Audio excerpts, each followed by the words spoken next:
বন্ধ দিনটো কি কৰোঁ কি নকৰোঁ ভাবিলোঁ আজি কেক এটাকে বনাওঁ। মোবাইলতে ভিডিঅ' চাই পেলাই বনাইছোঁ।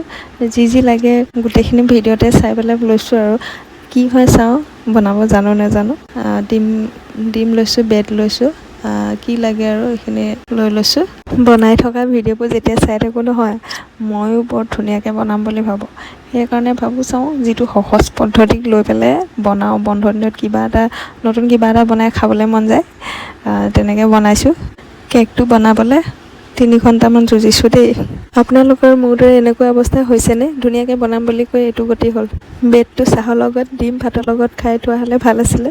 দিনটোতো এনেই নষ্ট হ'লে, ভাল অকণো নহ'ল। তাৰপিছত আপোনালোকে এতিয়া চাব, এয়া মোৰ কেক। কি মজা, দেখিলে খাবলৈ মন গৈছেনে? ভিডিঅ'ত দেখা আৰু মই বনোৱা কেক দুটাৰ মাজৰ পাৰ্থক্যটো চাওক। বনাই থাকোঁতে ভাবিলোঁ ভিডিঅ' অলপ কৰি থওঁ, ধুনীয়া হ'লে বেলেগক দেখাব পাৰিম, আৰু ভালটো নহ'লেও তথাপি ভিডিঅ'টো সাঁচি ৰাখিলোঁ, ভৱিষ্যতে কেতিয়াবা চাব পাৰিম।